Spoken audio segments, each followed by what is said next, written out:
بسم الله ثم الصلاة والسلام على نبينا محمد saaxiibada sharafta leh ee ku xiran janaalkii cilmi bili channel waxaan idin leeyahay kusoo dhawaada darsi cusub waan kaga hadlaynaa waxa loo yaqaano food relationship xiriir wadaagga cunno ee ka dhexeeya among living organisms nooleyaasha nool nooleyaasha living organisms waxaa jira qaabab ama relationship oo xagga cunnada ah ayaa ka dhexeeya jiro sidaan la socono qof waliba ogyahay waxaa jiro food cunnadu inay tahay the source of energy isha laga helo tamar noolahan sida u guto waxaa loo yaqaano daily activities ama waxyaabaha shaqooyinka nolol maalmeedkiisa si uu u qabsado wuxuu u baahan yahay cunno si uu tamar u helo wuxuu u baahan yahay wax loo yaqaano cunno marka cunnadaas noolayaasha qaabo badan ayay u helaan darsigeenana wuxuu ku saabsan yahay how food relationship xiriir wadaagga cunno ama ka dhexeeya living organisms nooleyaasha nool marka waxaa jiro various types noocyo kala duwan oo food relationship xiriir wadaag cunno food behaviors habdhaqano iyo qaabab xiriir cunno ama ka dhexeeya living organisms nooleyaasha nool waxayna kala yihiin predation ugaarsi commensalism mutualism parasitism and saprophytism waan ka hadli doonaa mid mid ayaan u dul istaagaynaa waxa laga wado predation commensalism mutualism parasitism and saprophytism waan qeexi doonaa mid waliba waxaan ka bixin doonaa tusaale waxa ugu horeeya waxaa loo yaqaano predation predation is a food relationship waa xiriir wadaag cunno ka dhexeeya two organisms of different species laba noole kasoo kala jeedo jinsiyaal kala duwan kaasoo mid kamid ah uu yahay predator ugaarsade prey open kaasoo ugaarsanayo other midka kale waxaa loo yaqaanaa prey la ugaarsaday aan kusoo koobo qodobkani predationku waa xiriir wadaag cunno kaasoo ka dhexeeya laba noole kasoo kala jeeda laba jinsi mid kamid ah uu yahay kii wax ugaarsanayay kan kalena uu yahay kii la ugaarsanayay marka noolahan si uu cunno u helo wuxuu u baahan yahay inuu ugaarsado noolo kale si uu u helo cunno kan kalena uu yahay kii la ugaarsanayay predation inta badan waxay ka dhex dhacdaa waxaa loo yaqaano animal kingdom boqortooyada xayawaanka oo dhexdooda uu ka dhexeeyo predation ugaarsi for example tusaale marka some insects qaar kamid ah maxaa lahaye insectska cayayaanada feed waxay quutaan other insects cayayaana kale that's waxaa loo yaqaanaa predation marka cayayaankani quudanayo cayayaanka kale bani aadamku wuxuu ugu faa'iideysanayaa inuu isticmaalo waxa loo yaqaano biological control waa in noole lagu xakameeyo noole kale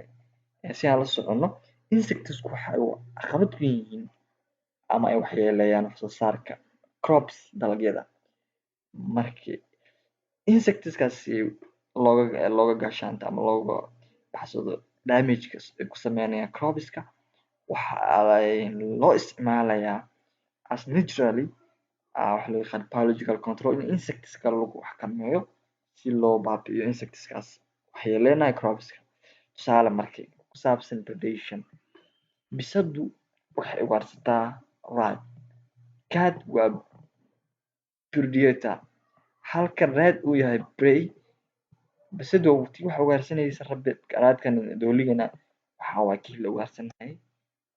lion ila fiiri libaax wuxuu ugaarsadaa wildlife la ogeysiga marka lion waa ugaarsade wildlife waxay noqonaysaa waxa loo yaqaano kii la ugaarsanayo oo prey ah commensalism waa maxay commensalism was a food relationship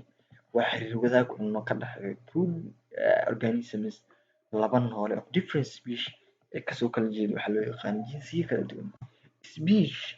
species waa laba noole kuwa oo istarmin karo interbreed taran dhex mari karo isku cuntama waxaa loo yaqaana speciesku maxaan ku yidhahdaa tusaalahan ka bixiyo man bani aadamka oo kale nin man and women that's waxaa loo magacaabaa species maxaan ku yidhahdaa sac iyo dibi oo kale waxa dhex mari karo waxaa loo yaqaano reproduction way sameyn karaan waxaa lagu magacaabaa species marka commensalism waa xiriir wadaag cunno kaasoo ka dhexeeya laba noole kuwaasoo kasoo kala jeeda different species jinsiyo kala duwan isku jinsi ma aha waxaa waaye different species in which case one of the mid ka mid ah benefits uu yacni faa'iidada uu helayo halka midka kalena uu yahay hosti kii marti qaadayay oo la ugaarsanayay. Marka hostigu neither benefit ma faa'iidayo nor harm midnana la waxyeeleynayo. Aan soo koobo qodobkan waa xiriir wadaag cunno ka dhexeeya laba noole kasoo kala jeeda jinsiyo kala duwan mid uu yahay kii wax ku dul noolaa faa'iido helayo midka kalena hosti waaye wax faa'iidana ma helayo sorry example marka tusaalooyin waxaa ka mid ah bacteria and man many billions of bacteria ayaa waxay ku nooshahay afka an intestine of man iyo mandhicirka bani aadamka or animals iyo xayawaanada they feed on foods waxay quutaan remains waxyaabaha cunnada soo hartay bani aadamka afkiisa ku jiro wayna digest foods wastes waxayna digest ku sameysaa wastes waxyaalaha wasaqda without causing harm iyadoo aan sababayn wax loo yaqaan waxyeelo sidaa darteed marka bacteriadu waxa ay bani aadamku ka suulisaa wasteska oo food remains cunnooyinka soo haraaray afka bani aadamka ku jira waxa bani aadamkana ay waxyaas ka saartaa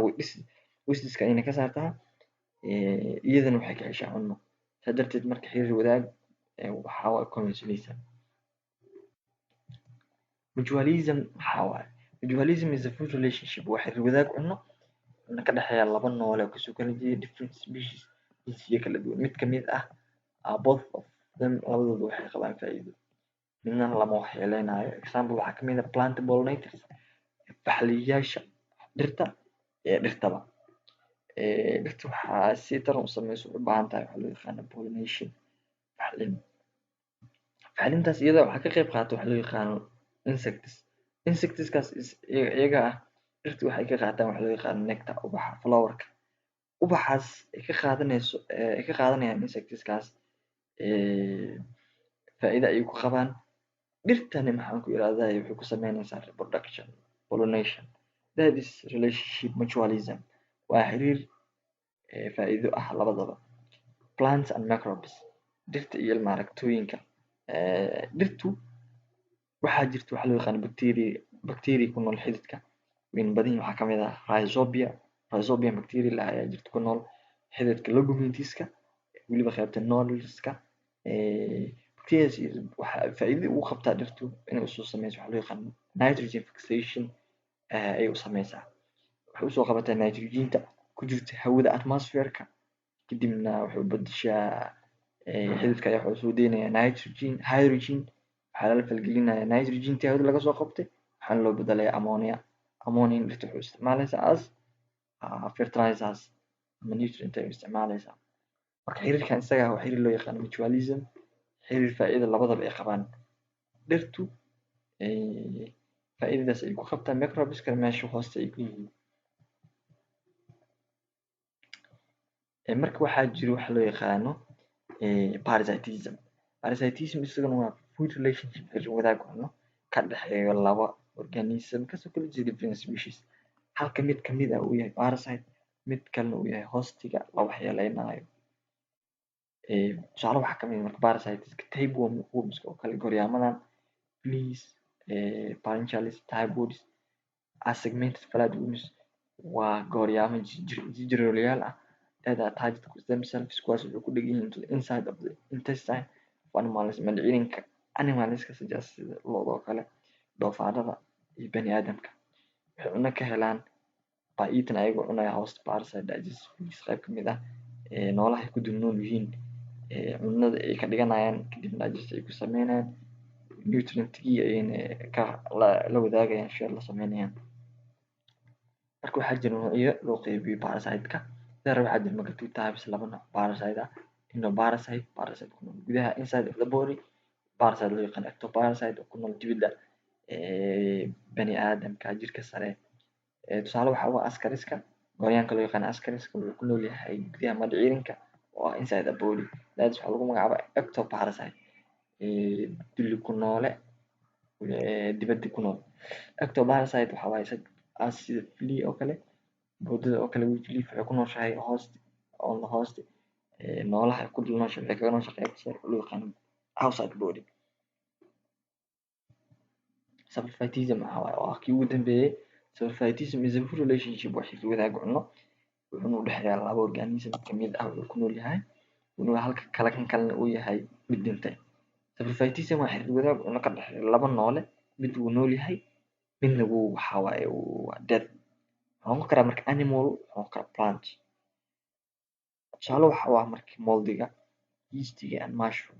That is waxaa waaye fungi waaye. Fungi-ga noocyadiisa kala duwan sida moldiga, yeastiga and mushroom. Saprophytiska maxaan ku rahdaa bakti quudatayaashu on living organism waa noolayaal which kuwaasoo live ku nool ama quuta dead waxyaabaha dhintay or ama decay thing waxyaabaha la burburay. Cashirkeena maanta halkaa ayuu inoogu egyahay. Aad baa u mahadsantihiin daawashada videoga. Please subscribe noo soo channelka